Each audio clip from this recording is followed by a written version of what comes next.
black woman, luxury car, on a quiet road before sunrise. Must be trouble.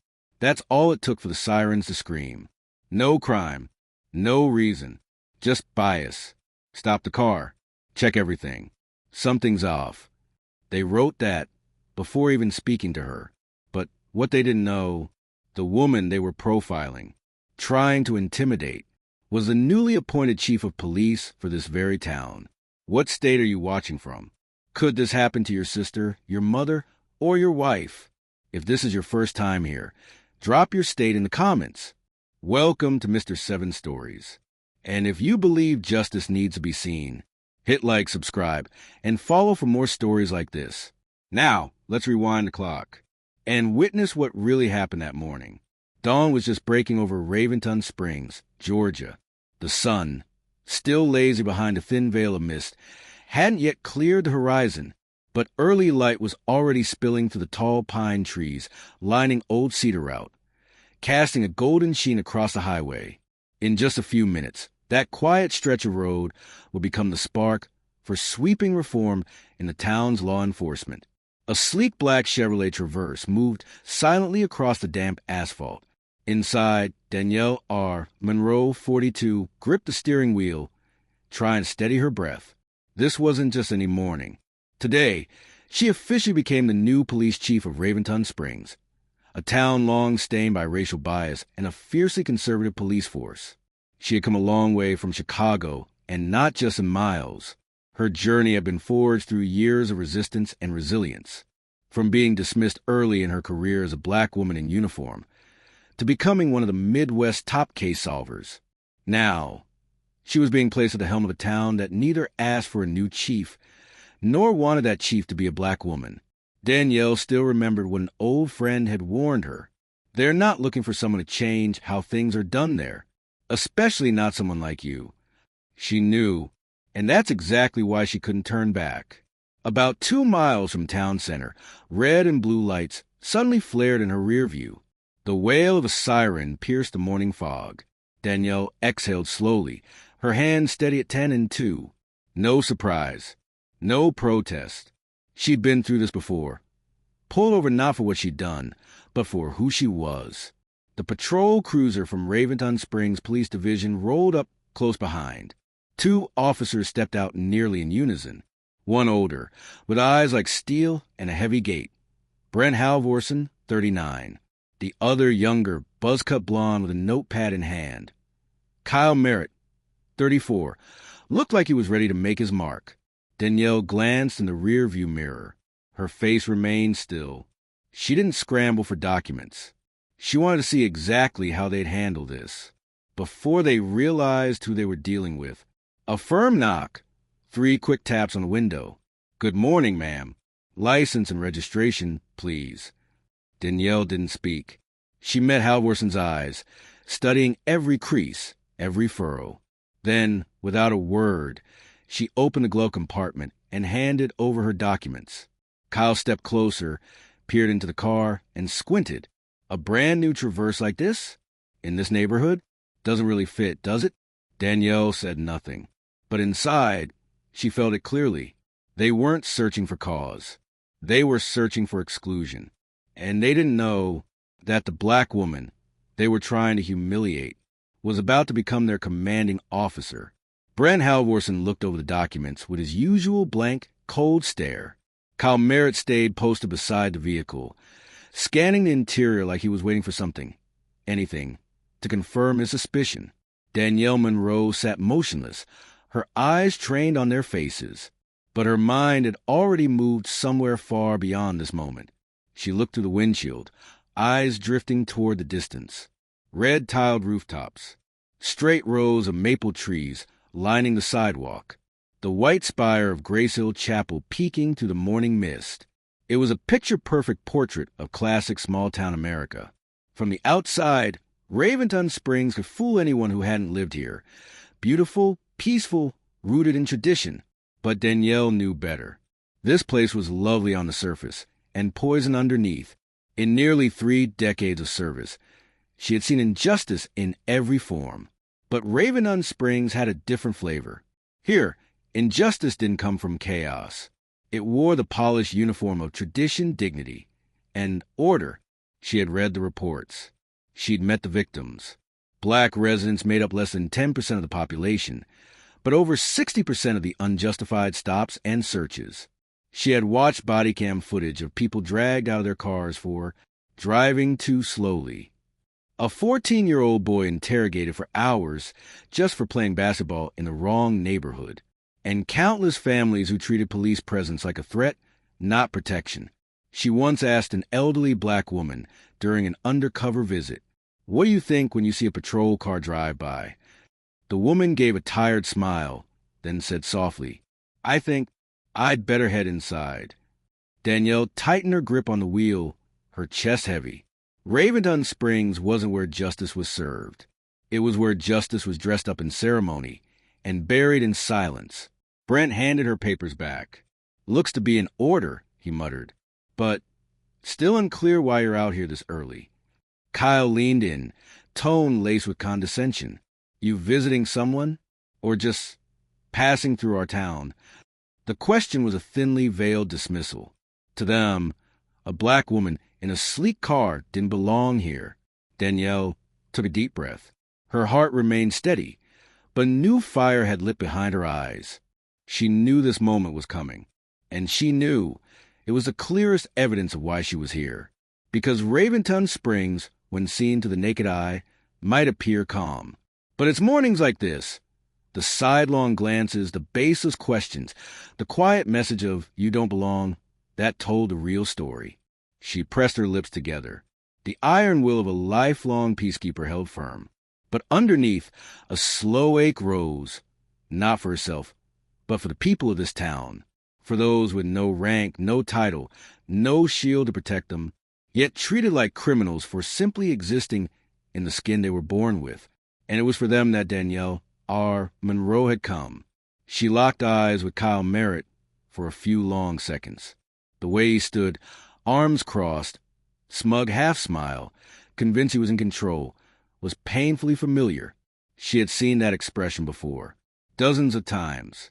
Not because they all looked the same, but because that brand of confidence only came from never being tested. She first saw it when she was just 10 years old, standing on a sidewalk in South Chicago, hand in hand with her father. They had just left a corner store. He was holding a carton of milk and a loaf of bread, and only steps later, a patrol car screeched to a stop. Without a question, an officer shoved her father to the ground, handcuffed him in front of his wife and children. His only crime? Being black, and walking too slowly down an empty street. Danielle never forgot the look in her father's eyes that day. Not fear, not pleading, just a quiet shame, like the thing he feared most was his daughter having to witness it. That memory led her to this profession, not to chase criminals, but to stand in that fragile space where power could either save a life or crush it. When she joined the force, she was one of only 3 black women at a suburban Chicago precinct. She remembered those early briefings, how, when she spoke, people looked past her as if her voice didn't exist. But Danielle didn't choose silence. She chose proof. She led civil rights investigations, cracked major cases, and built community programs that connected police with marginalized neighborhoods. For 2 decades, she asked for no favors. She didn't rise by luck. She climbed, step by painful step, on grit, solitude, and the resilience of someone constantly underestimated. Until the call came from the Georgia governor's office. "We'd like to nominate you as the next police chief of Raventon Springs. The town needs serious reform. And you're the one who can make it happen." Danielle had stayed quiet for a long moment before responding, not out of doubt, but because she understood this would be unlike any battle she'd fought. Raventon Springs wasn't about a few bad apples. The roots of the tree were already rotten. And now, sitting in a car pulled over at the gateway into that very town, facing 2 white officers fishing for a reason to disqualify someone like her, Danielle knew she had arrived in the right place at the right time. Kyle was still tilted toward her window, eyes narrowed. "Must be a pretty important job to be driving a ride like this through here, huh?" Danielle let a smile curl at the corner of her lips. Not soft, not defiant. A smile she'd been saving her whole life. "You'll find out soon enough, Officer Merritt." She didn't say another word. No need, because in just a few minutes, the entire town of Raventon Springs would know her name. And from that moment on, the rules would change. Danielle Monroe remained seated, eyes locked on Kyle Merritt, the man who had just dropped a smug, half-interrogative, half-sarcastic remark. The air around them felt thick. The engine hummed steadily, like the rhythm of her own measured heartbeat.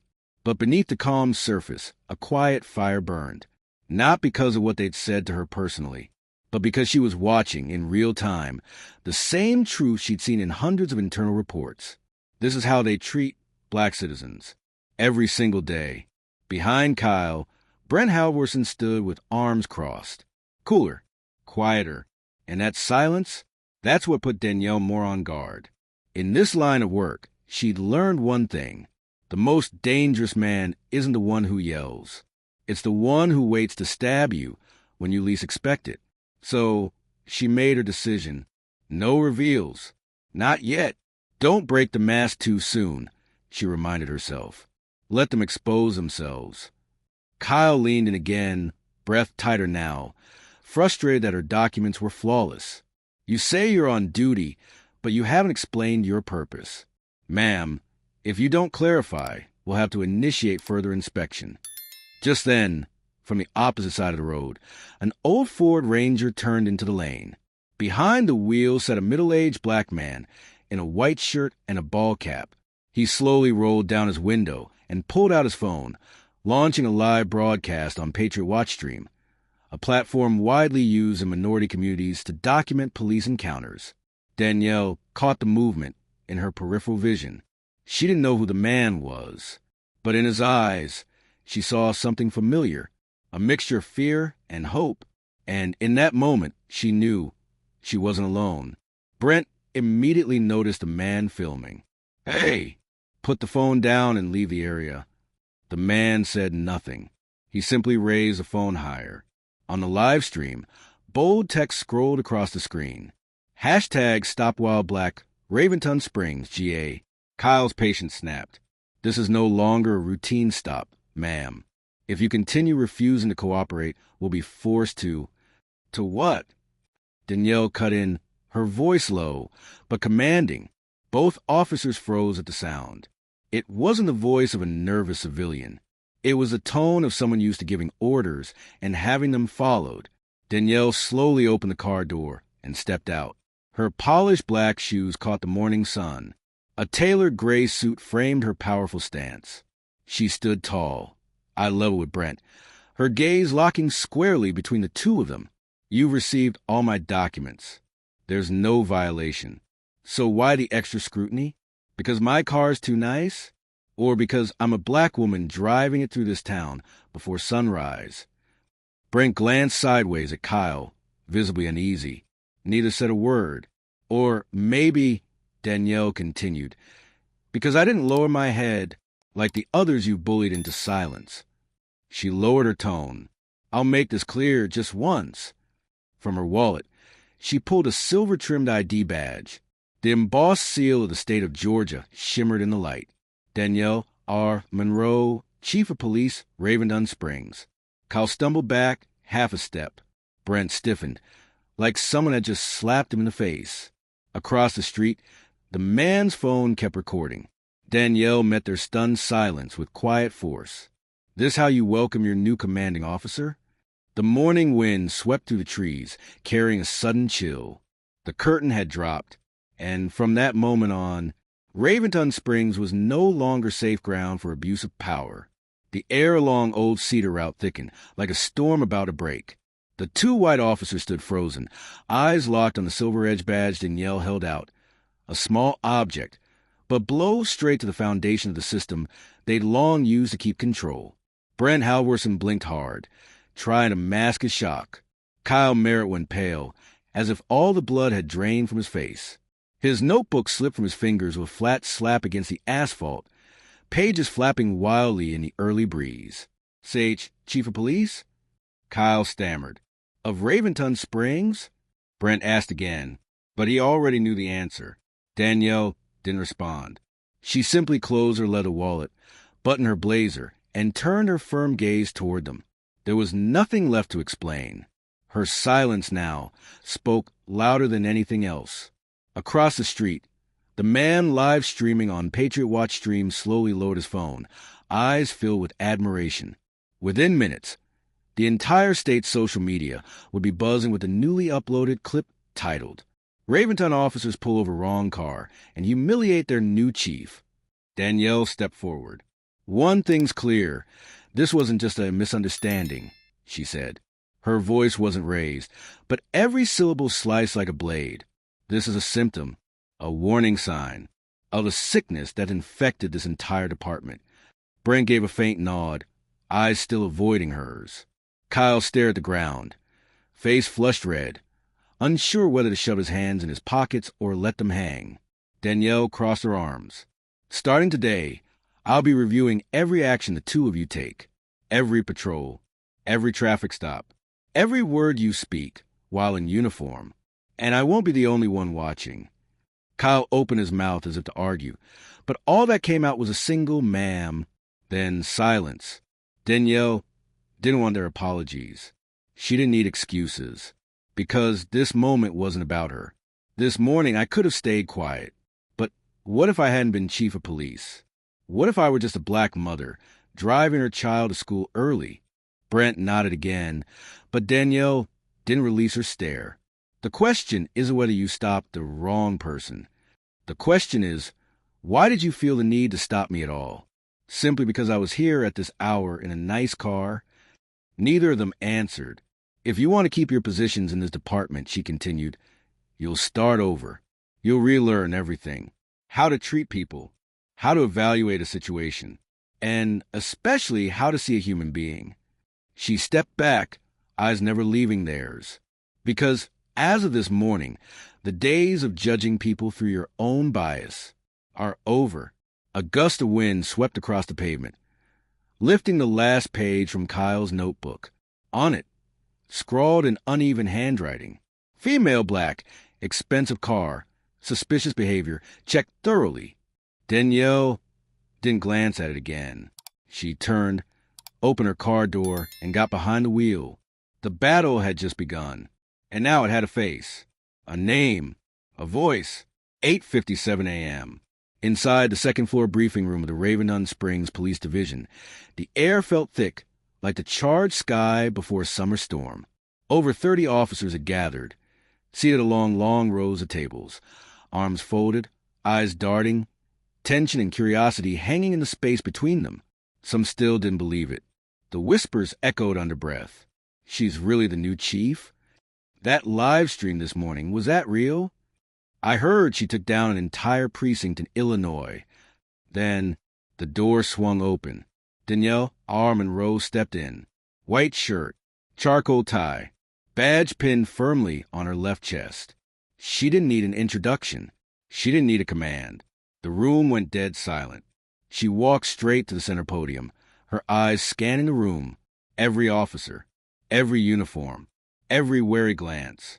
In the second row sat Brent Halvorson, his posture stiff as if nothing had happened just hours ago. Beside him, Kyle Merritt sat taut, his face drawn tight like a stretched wire. Danielle placed both hands on the wooden lectern. Then she spoke. "I know some of you recognized me this morning, in a way that was less than ideal." No one laughed. No one breathed too loudly. "I'm Danielle Monroe. I'm not from here. But I was sent here because Raventon Springs at the state level has become a textbook example of a law enforcement system gone off track." Her voice was measured, calm, but each word landed like a hammer on stone. "This morning, I was pulled over, not for speeding, not for running a light, but because I'm a black woman, driving a new car, who didn't look like she belonged here." A few officers lowered their heads. Some shifted in their seats. Brent stared straight ahead, expression unreadable. Danielle stepped away from the podium and walked slowly toward the front row. "This isn't a personal story. I've lived with this my whole life. I've learned how to survive it. But I didn't come here to survive." She paused. Her voice sharpened. I came to end it. From today forward, every stop, every civilian interaction, every search decision will be monitored. There will be no more internal resolutions. All complaints will go through an independent review process and report directly to my office. Kyle dropped his gaze. Brent clenched his fists. A young officer in the back swallowed hard. Danielle returned to the podium. She rested one hand on the edge of the table, her stare now like ice, cutting through every seat in the room. I don't care what you think about me, but if you plan to remain in this department, you better get familiar with the idea of fairness. And if you can't handle the light, I suggest you leave the shadows now. The silence that followed was heavier than any excuse ever spoken. And that was how Danielle Monroe began her first day as chief of police, Raventon Springs. The next morning, the second-floor hallway echoed with hurried footsteps and whispers thick with calculation. Less than 24 hours after Danielle's first briefing, the tremors of her words were still pulsing through every corner of the building, through coffee stations, patrol logs, and late-night duty shifts. Brent Halvorsen sat alone in the back break room, stirring a cup of coffee he had no intention of drinking. Around him gathered a tight circle of senior officers, men who had served this town for over 2 decades. Their faces were dark with thought, their silence heavy with the weight of what felt like the start of a quiet rebellion. "She's trying to turn this place into a re-education camp or something," one officer grumbled. "We had everything running just fine before she got here," Brent muttered. "Now every step we take is being watched." Another officer, voice sharper. "What ticks me off isn't the oversight. It's the way she talks, like we've all been wrong from the start." No one disagreed, but no one dared speak out. Not yet. Meanwhile, across the hallway, the mood was very different. At a desk near the second-floor window, Tasha Elridge, 29, was reviewing a recent traffic stop report with Marcus Tillman, 32. "You saw the live stream yesterday?" Tasha whispered. Marcus nodded. "Thought it was staged at first. Didn't expect Monroe herself to handle it." Tasha leaned back in her chair, eyes steady. For the first time, it feels like someone's actually listening. Marcus nodded slowly. They were part of a younger generation of officers. Not perfect, but clear on what was right and wrong. And they were exhausted by tradition that only served to protect the powerful. That afternoon, during patrol, a sudden call came in from Midway Crossings Mall. A 12-year-old black boy had been reported by mall security for staring too long at a model sports car on display. The officer dispatched to the scene, Kyle Merritt. He arrived looking stern, hand resting near his belt, while the boy sat shaking in a back security room, clearly frightened. But what Kyle didn't know was that Chief Danielle Monroe was in the same building, on the top floor, meeting with the Regional Safety Board. When Kyle demanded to detain the boy for identity verification, Danielle stepped out of the elevator, her eyes sharp as steel. "Officer Merritt," she said, "I'm going to ask this once. Why is a child who has committed no offense being interrogated?" I was just following protocol." Danielle didn't blink. "And where exactly is that protocol written? Or are you improvising now because you got flustered?" Security staff, bystanders, even the elementary school teacher who accompanied the boy, all witnessed it, and the video hit the internet within hours. This time, there was no way to adjust the context. The incident cracked the so-called neutral middle within the department. Some older officers began whispering criticisms, accusing Danielle of airing dirty laundry. But the younger group, Tasha, Marcus, and a few others, saw for the first time who truly stood for justice. Later in the break room, Tasha leaned over to Marcus and said quietly, "She doesn't need theatrics. She just stands there and the truth speaks for itself." Marcus nodded. "If Monroe keeps this up, I'm staying." Tasha smiled. "I'm staying too, just to make sure guys like Brent run out of space." In the days following the Midway Crossings incident, Chief Danielle R. Monroe arrived at the office every morning before 6 a.m., not just to sign off paperwork or approve patrol routes, but to work in silence on something she referred to by a simple, ominous name, the quiet list. It was a collection of irregular files, misaligned reports, vague notations, incidents marked resolved internally, and then erased without a trace.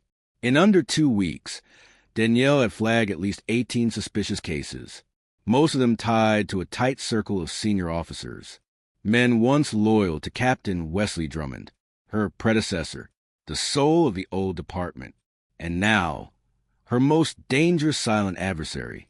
Wesley Drummond, 56, had long been regarded as the embodiment of old school discipline. But beneath that reputation, Danielle had uncovered a web of internal power, a shadow structure built through backroom dealings, buried evidence, rigged investigations, and unofficial contributions from real estate moguls manipulating Sycamore Crest from behind the scenes. On a quiet Tuesday morning, Tasha Elridge slid a thin folder onto Danielle Monroe's desk. "You want to look at this clause here," she said softly. It was a vehicle forfeiture report signed by Brent Halvorson, authorizing the seizure of a car from a black family with no legal violations.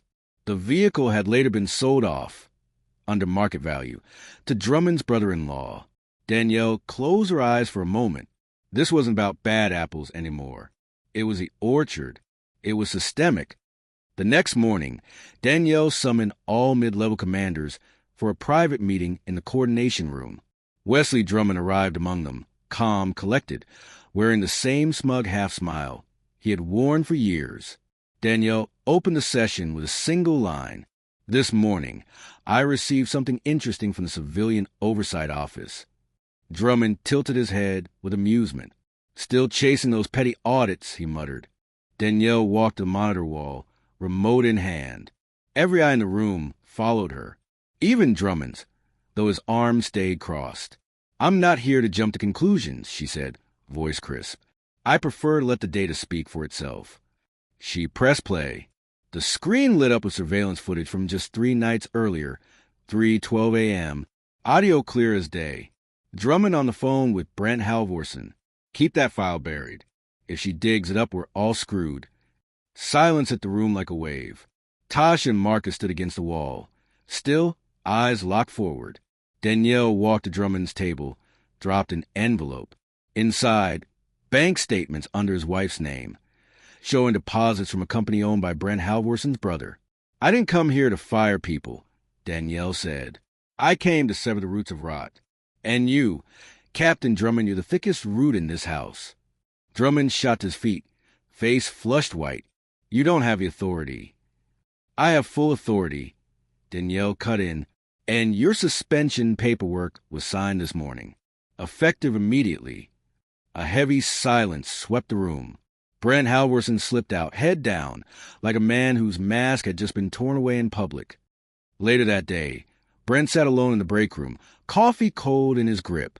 He said nothing, but in the reflection of the wall mirror, he studied himself, gray creeping into his temples, the sharp glint in his eye gone, and for the first time in 20 years wearing the badge. Brent Halvorson asked himself the question no one else dared pose. When did I let it all go this far? The first axe had struck the roots, but Danielle knew true victory wasn't in the first swing. It was in refusing to stop swinging. From that moment on, there was no room in Raventon Springs for a tarnished badge. 3 days after Captain Wesley Drummond's suspension, the entire rhythm of the Raventon Springs Police Division began to shift. Danielle R. Monroe didn't wait for permission. She knew change didn't come from waiting. It came from organized, deliberate action. Within the same week, she launched the Sentinel Conduct Monitor System, a 24/7 internal surveillance program that logged every traffic stop, search, question, or pursuit. The system included mandatory body cams and detailed incident reports from every patrol shift. Each officer was now required to file comprehensive written reports after their shifts. These reports weren't sent to the usual supervisors. Instead, they were reviewed by the Independent Oversight Unit, a new body Danielle created, made up of civilian experts, retired judges, and trusted community leaders. No more officers investigating themselves. No more silent cover-ups. But Danielle also understood, to rebuild trust, she had to step outside the walls of the precinct. She began hosting weekly open forums at the Harbor Glen Community Center, where residents could speak, and officers were required to listen. At the first forum, an elderly black woman, Ms. Danielle Monroe, stood slowly, her voice trembling. I've lived here for over 60 years, and not once as a police officer ever asked me how I felt. Until tonight. Danielle stepped down from the podium, walked toward her, and gently took her hand. Tonight, your words will be heard, and action will follow. In the back row, Marcus Tillman and Tasha Elridge took detailed notes. They weren't just cops anymore. They were gatekeepers of public trust, not by weapon, but by transparent conduct. Every move was watched, but Danielle wasn't afraid. She believed one truth. Justice isn't born from trust. It's born from accountability. And accountability requires oversight. And so, in a town once drowned in fear and silence, the community center now echoed with voices, not just one leaders, but a whole town learning to rise again. 3 months after the Sentinel Conduct Monitor went live, Raventon Springs had changed, not through slogans or banners, but through quiet, consistent action, measured steps, real responsibility. Now, the open forums weren't just filled with residents from Midway Crossings. People from Sycamore Crest, a neighborhood once resistant to any mention of reform, began to attend. Some came to listen. Some, bravely, stood up to share their stories for the very first time. Danielle R. Monroe, 42, still kept her morning walks along Ruston Lane. She greeted neighbors, chatted with children in front yards. But when she stepped into the little bakery at the end of the block, people no longer looked at her as the outsider. They called her by name, and they spoke it with respect. Her name began appearing in headlines across major newspapers. The woman who reformed policing in the South. Danielle Monroe's journey, from Chicago's front lines to Georgia's reckoning. Raventon's police chief who refused to back down. But for Danielle, recognition was never the goal. One late evening, alone in her modest office, streetlights casting a faint glow through the window, she reopened a recording of the very first town forum. The moment when Ms. Danielle Monroe, voice trembling, had stood and said, I never thought I'd live to see the day I could speak to the police without fear.